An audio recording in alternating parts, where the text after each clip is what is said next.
This is a reading from the poem of the Man God by Maria Valtorta, Volume 2, Episode 206, The Parable of the 10 Virgins and the Parable of the Royal Wedding, 1st of July, 1945.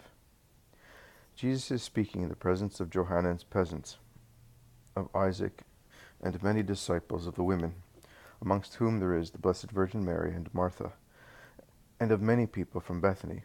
All the apostles are present.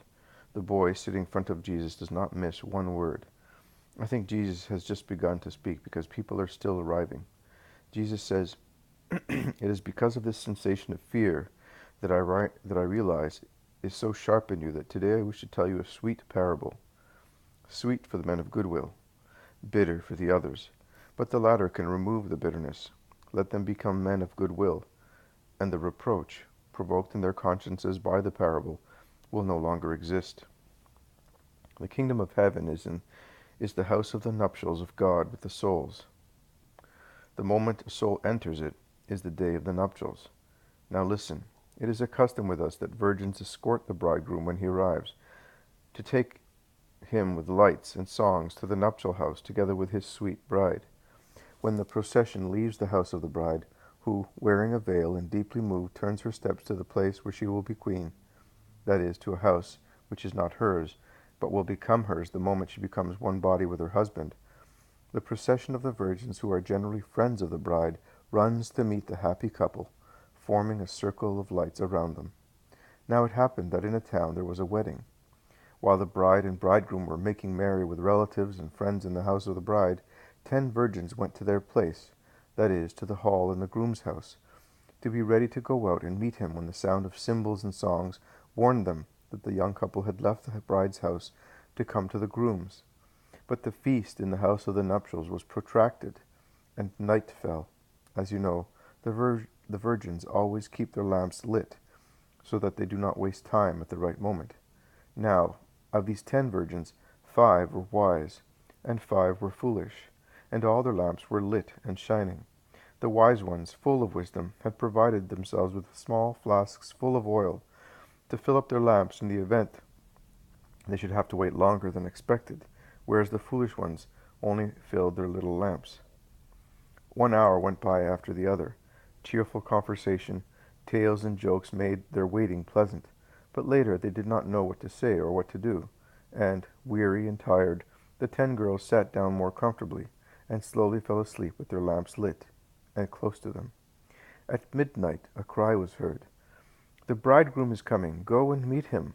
The 10 girls got up on hearing the order, took their veils and garlands, adorned themselves, and ran to the shelf where the lamps were.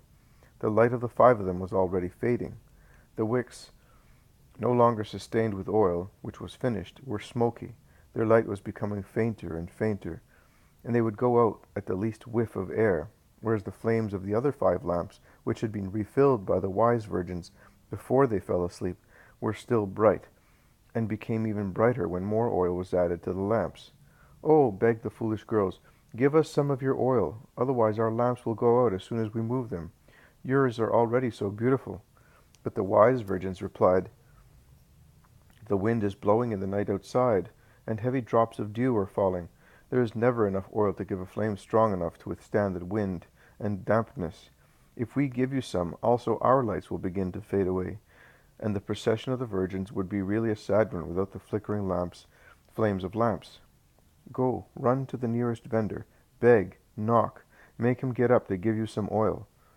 And the foolish girls, panting, creasing their veils, staining their dresses, losing their garlands, while pushing one another and running, followed the advice of their companions. But while they were on their way to buy some oil, the bride and the bridegroom appeared at the end of the street. The 5 virgins with their lamps lit ran to meet them, and the young couple entered the house in the midst of them for the final ceremony. When the virgins at the end would escort the bride to the nuptial room, the door was closed behind them, and those who were outside were left out. And that was the case of the 5 foolish bridesmaids, who at last arrived with the oil, but found the door closed, and in vain they knocked, hurting their hands and moaning, "Lord, Lord, open the door for us. We were in the wedding procession. We were the propitiatory virgins, chosen to bring honor and good luck to your wedding." But the bridegroom, leaving for a moment the closest guests whose leave he was taking while the bride was entering the nuptial room from the upper part of the house, said to them, I tell you that I do not know you. I do not know who you are. I did not see you rejoicing around my beloved bride. You are usurpers. You are therefore left out of the nuptial house. And the 5 foolish girls, weeping, went away along the dark streets with their useless lamps, their creased dresses, and torn veils, while their garlands were practically destroyed or lost. And now listen to the meaning of the parable. I told you at the beginning that the kingdom of heaven is the house of the nuptials of God with souls. All the faithful are called to the celestial wedding because God loves all his children. Sooner or later, everybody arrives at the moment of the nuptials, and it is a great fortune to arrive. But listen further. You know how girls consider an honor and fortune to be invited as bridesmaids of the bride? Let us see whom the various people represent, and you will understand better. The bridegroom is God. The bride is the soul of a just person who, after the period of engagement in the house of the Father, that is, under the protection of and in obedience to God's doctrine, living according to justice, is taken to the house of the bridegroom for the wedding. The virgin maids are the souls of the faithful, who, following the example set by the bride, the fact that she was chosen by the bridegroom because of her virtues means that she was a living example of holiness, endeavor to achieve the same honor by sanctifying themselves. They are in a white, clean, fresh dress, with white veils, crowned with flowers. They are holding lighted lamps in their hands. The lamps are very clean, and the wicks are nourished with the purest oil, so that they may not be malodorous. In a white dress. Justice, steadily practiced, gives a white dress, and the day will soon come when it will be most white, without even the most remote remembrance of stain. It will be of supernatural, angelical whiteness. In a clean dress. One must keep the dress always clean through humility. It is so easy to dim the purity of the heart, and those whose hearts are not pure cannot see God. Humility is like water that washes. A humble man soon notices that he has darkened his robe, because his eyes are not dimmed by the fumes of pride, and thus he runs to his Lord and says, I have stained the purity of my heart. I weep at your feet to be cleansed. O my Son, purify my heart through your benign forgiveness and your paternal love. In a fresh dress. Oh, the freshness of a heart! Children have it by gift of God. The just have it by gift of God, and through their own will. Saints have it by the gift of God, and through their will elevated to heroism. But will a sinner whose soul is torn, burnt, poisoned, and disgraced never be able to have a fresh robe? Oh, of course he will. He begins to have it the moment he looks at himself with disgust. He increases its freshness when he decides to change life. He brings it to perfection when through penance he washes, detoxicates, cures, and recomposes his poor soul. And with the help of God, who does not refuse assistance to anybody who asks him for a holy help, and through his own will elevated to superheroism, because it is not necessary for him to protect what he has, but to rebuild what he destroyed. And thus he must work twice, 3 times, 7 times as much. And with untiring penance, relentless against his sinful ego, he will take his soul back to the freshness of a child's soul, a new freshness, made precious by experience, which makes him the master of other people who were once like him, that is, sinners. With white veils, humility. I said, when you pray or do penance, do not let the world see you. In the wisdom books it is written, it is right to keep the secret of the king. Humility is the candid veil worn to defend the good we do and the good God grants us. We must not be proud of the privileged love granted to us by God, nor seek foolish human glory. The gift will be taken away at once. But from the depth of our hearts we must sing to God, my soul proclaims your greatness, O Lord, because you have looked upon your lowly handmaid. Jesus makes a short pause and casts a glance at his mother, who blushes under her veil and bends forward as if she wanted to tidy the hair of the boy sitting at her feet, but in actual fact to conceal her deep-felt remembrance. Crowned with flowers. A soul must weave its daily garland of virtuous deeds, because nothing withered or slovenly looking is to appear in the presence of the Most High. I said daily, because the soul does not know when God bridegroom may appear and say, Come. Therefore you must never tire, renewing the garland. Be not afraid. Flowers wither, but the flowers of virtuous wreaths do not wither. God's angel, whom every man has at his side, picks up these daily wreaths and takes them to heaven, and they will be here the throne for the new blessed soul when it enters the nuptial house as the bride. They have lighted lamps. They have them to honor the bridegroom and to see the way. How refulgent faith is, and what a kind friend it is. It gives a flame as bright as a star, a flame that smiles because it is sure in its certainty, a flame that brightens also the instrument supporting it.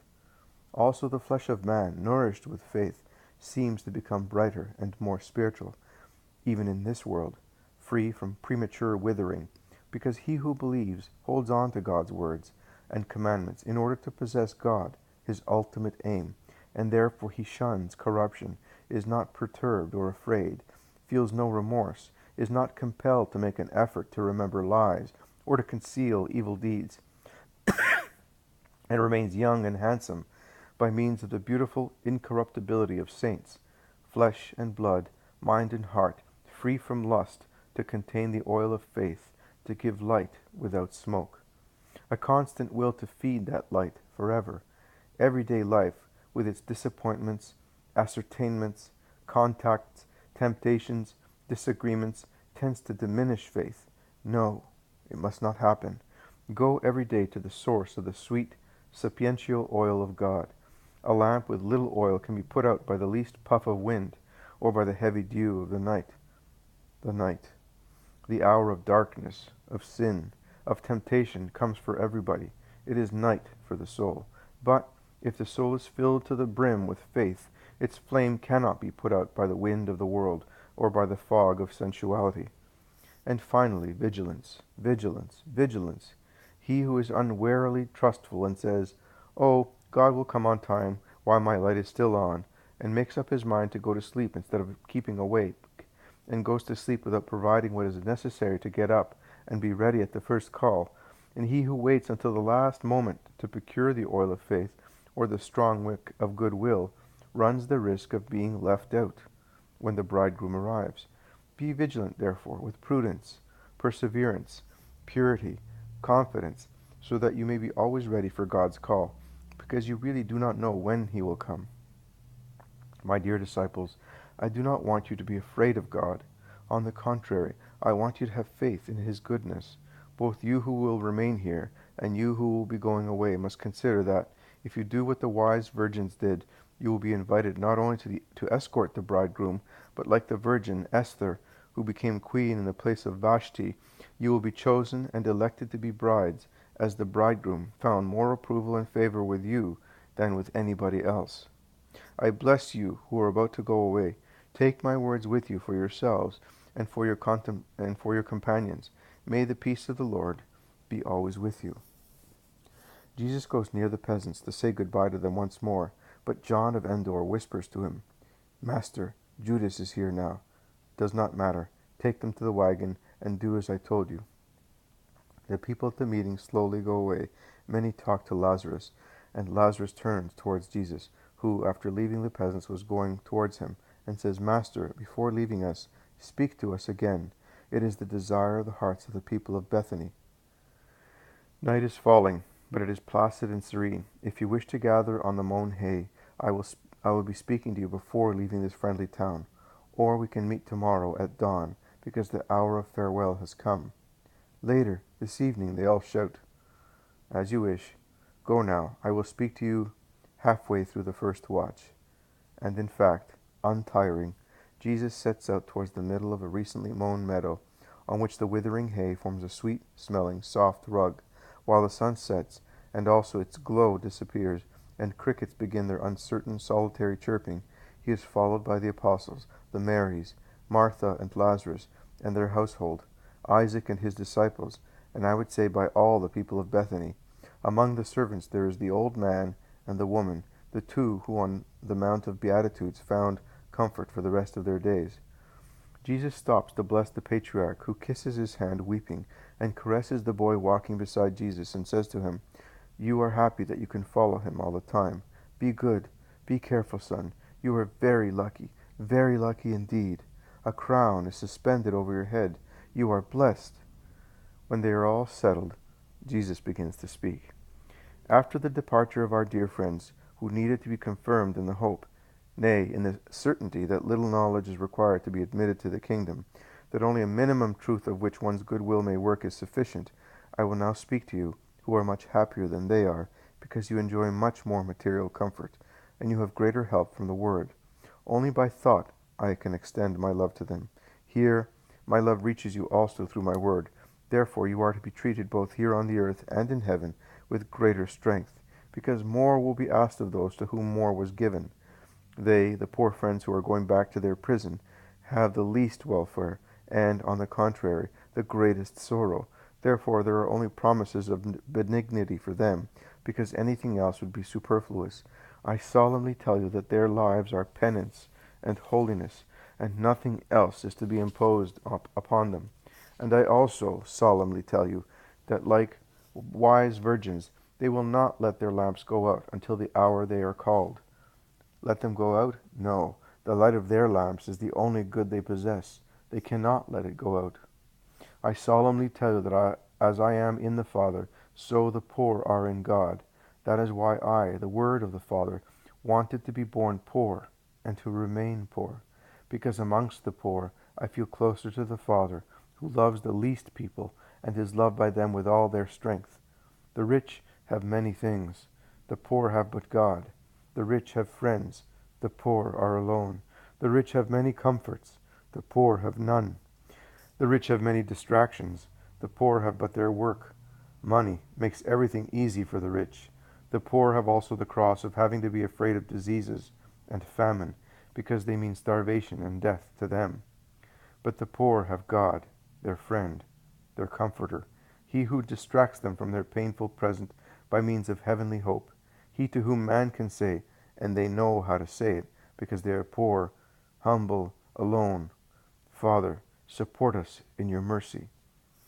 What I say on this land of Lazarus, a friend of mine and a friend of God, although he is so rich, may seem strange, but Lazarus is an exception amongst the rich.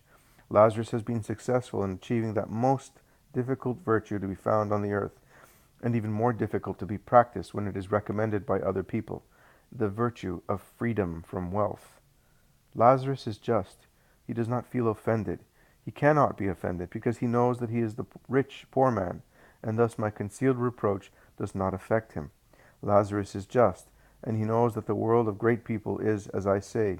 I therefore speak and say, I solemnly tell you that it is much easier for a poor man to be in God than it is for a rich one. And in the heaven of my Father and yours, many seats will be occupied by those who on the earth were despised, because they were the least amongst men, like trodden dust.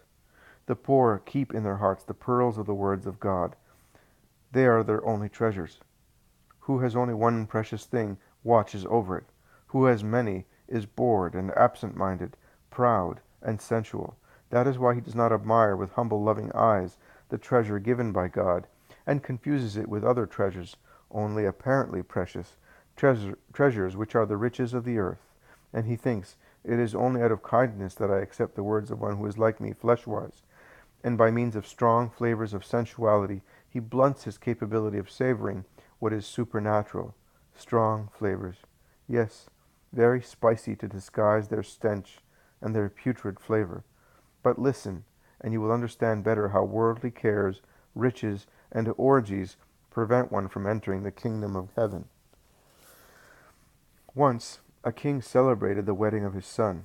You can imagine the feast at the palace. He was the only son, and having reached the perfect age, he was getting married to his beloved bride. The father and king wanted the joy of his son to be surrounded with joy, as he was at last getting married to his dear fiancée. Among the many celebrations, he gave a sumptuous dinner, and he prepared it in good time, watching every detail, to ensure it was magnificent and worthy the wedding of the king's son. He sent out his servants early to tell friends and allies, as well as the mighty ones of his kingdom, that the wedding was to take place on a certain evening, and that they were invited, and that they should come to form a worthy retinue to the king's son. But friends, allies, and mighty ones of the kingdom did not accept the invitation. The king then, doubting that the first servants had not spoken clearly, sent out some more, who should insist, saying, "Please do come. Everything is now ready. The tables are laid in the hall. Rare wines have been brought from everywhere. Oxen and fattened cattle are already in the kitchen to be cooked. Women slaves are kneading flour to make cakes, and crushing almonds in mortars to make the finest delicacies flavored with rare spices. The most clever dancers and musicians have been engaged for the feast. Come, therefore, or all the preparations will be useless." But friends, allies, and great ones of the kingdom either refused, or said, "We have other things to do," or pretended to accept the invitation, but then they attended to their own matters, some to their fields, some to their business, some to even less noble affairs. And finally there were some who, bored with so much insistence, took the servant of the king and killed him to keep him quiet, as he insisted, saying, "Do not refuse the king's invitation, or you may find yourself in trouble." The servants went back to the king and reported the situations, and the king flared up in a temper, and sent his soldiers to punish the murderers of his servants, and chastise those who had scorned his invitation, whilst he intended to reward those who had promised to come. But at the fixed hour, on the evening of the feast, no one came. The king was very angry. He called his servants and said to them, "On no account my son will be left without people who will give him a hearty welcome on the evening of his wedding. The banquet is ready, but the guests we invited are not worthy of it. And yet the nuptial banquet of my son is to take place. Go therefore to the squares, along the streets, stand at the crossroads, stop the passers-by, gather together those who are standing there, and bring them all here. Let the hall be filled with joyful people." The servants went. They went out along the streets. They spread out on the squares. They stood at the crossroads. They gathered as many people as they could find, both good and bad, rich and poor, and took them to the royal palace, and they gave each of them the means to be worthy to enter the hall of the nuptial banquet. Finally, they led them into the hall, which was full of jubilant people, as the king desired.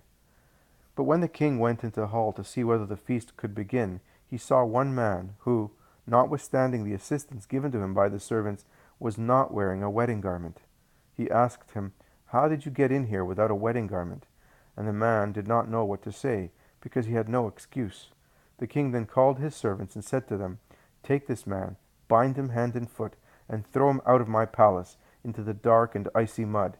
He shall stay there weeping and grinding his teeth, as he deserved through his ingratitude, and because he offended me and my son more than me, by entering the banquet hall with a poor dirty garment, whereas nothing must enter it but what is worthy of it and of my son."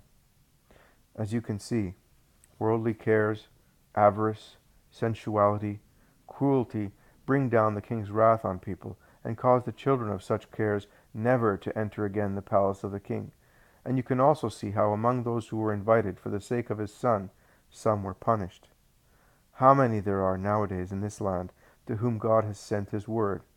God has really invited the allies, the friends, the great ones of his people through his servants, and he will invite them again and more urgently as the hour of my wedding approaches. But they will not accept the invitation, because they are false allies, false friends, and they are great only by name, because they are base. Jesus' voice is rising louder and louder, and his eyes are flashing like two gems in the light of the fire lit between him and his audience to give light in the moonless night. The moon is in fact waning, and will rise later. Yes, they are base, and because of their baseness, they do not understand that it is their duty and an honor for them to accept the king's invitation. Pride, harshness, lust act like a wall in their hearts, and, wicked as they are, they hate me, and so they do not want to come to my wedding. They refuse to come. They prefer to be connected with filthy policy, with even filthier money, and with the most filthy sensuality, rather than come to my wedding. They prefer shrewd calculations, conspiracies, underhand conspiracies, snares, crimes. I condemn all that in the name of God. Consequently, the voice which speaks and the feasts to which they are invited are hated by them. Those who kill the servants of God are to be looked for among this people. The prophets who have been the servants till now, my disciples, who are the servants from now onwards, the swindlers of God who say, Yes, we will come, whereas inwardly they think, Never on your life, are to be selected among this people. All that is in Israel. And the King of heaven will send to gather at the crossroads those who are not friends, not great ones, not allies, but only people passing by, so that his son may have a worthy wedding celebration. And through me the Son, and the servant of God, the gathering has already begun. They will come, whoever they are, and they have already come, and I will help them to be clean and properly dressed for the wedding feast. But there will be someone who for his own misfortune will misuse also the munificence of God, who gives him sense and regal garments to make him appear what he is not, that is, a rich and worthy person.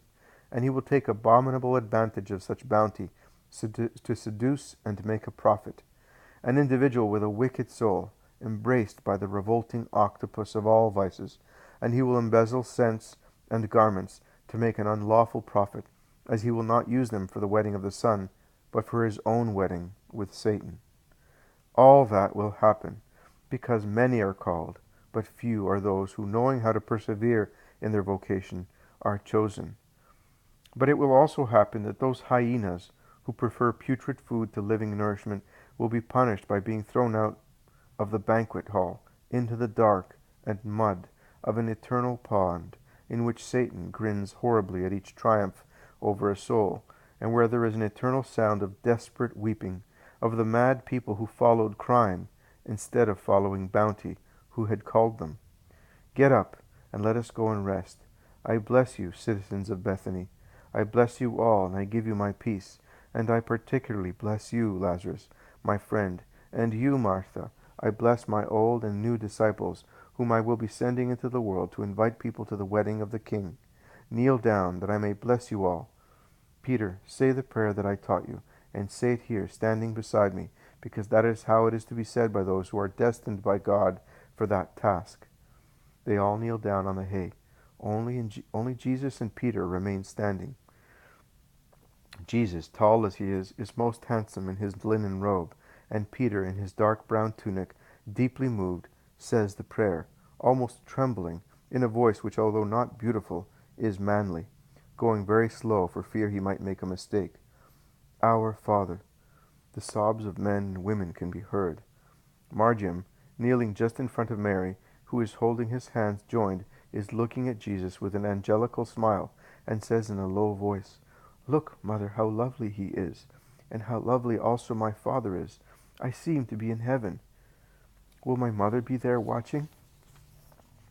And Mary, in a whisper ending in a kiss, replies, Yes, my dear, she is here, and she is learning the prayer. And what about me? Will I learn it? She will whisper it to your soul while you sleep, and I will repeat it to you during the day. The boy bends back his little dark-haired head, resting it on Mary's breast, and remains thus while Jesus blesses with the solemn Mosaic blessing. Then they all get up and go to their homes. Only Lazarus follows Jesus, entering Simon's house with him, to remain a little longer together. All the others come in as well. The Iscariot places himself in a semi-dark corner and looks mortified. He dare not go near Jesus with the others. Lazarus congratulates Jesus. He says, Oh, I am sorry to see you go away, but I am happier than I would have been had I seen you go away the day before yesterday. Why, Lazarus? Because you looked so tired and sad. You did not speak, and you hardly ever smiled. Yesterday and today you have become happy once again, my kind, holy master, and that makes me so happy. I was so even if I was quiet. You were, but you are serenity and word. That is what we want from you. We drink our strength at those sources, and now those sources seem to be dried up. Our thirst was painful. You see also that the Gentiles are amazed, and they have come looking for them. The Iscariot, whom John of Zebedee had approached, dares to speak. Of course, They inquired also of me, because I was very often at the Antonia, hoping to see you. You knew where I was, replies Jesus briefly. I did, but I was hoping you would not disappoint those who were expecting you. Also the Romans were disappointed. I do not know why you behaved like that. And you were asking me? Are you not aware of the humors of the Sanhedrin, of the Pharisees, and of others as well with regard to me? What, were you afraid? I was disgusted. Last year, when I was alone, all by myself against the whole world, which did not even know whether I was a prophet, I bore evidence that I was not afraid, and you were a conquest of that audacity of mine. I spoke openly against a whole world of howlers. I caused the voice of God to be heard by a people who had forgotten it. I cleansed the house of God of the material filth in it, without any hope of purifying it of the more serious, moral filth nesting in it, because I am not unaware of the future of men, but I had to do my duty because of my zeal for the house of the eternal Lord, which had been converted into a place where swindlers, usurers, and thieves bawled, and I did it to rouse from their torpor those whom centuries of priests' carelessness had caused to fall into spiritual lethargy. It was a cry to gather my people and take it to God. This year I have come back, and I saw that the temple is still the same. It is even worse. It is no longer a den of thieves, but a place of conspiracy. It will later become the center of crime, then a brothel, and finally it will be destroyed by a power greater than Samson's, crushing a caste unworthy of being called holy. It is useless to speak in that place, where, I would remind you, I was forbidden to speak. Faithless people whose poisoned leaders dare to forbid the word of God to speak in his house. I was forbidden. I was silent for the sake of the least ones. It is not yet time to kill me. Too many people are in need of me, and my apostles are not yet strong enough to take on their arms. My offspring, the world. Do not weep, mother.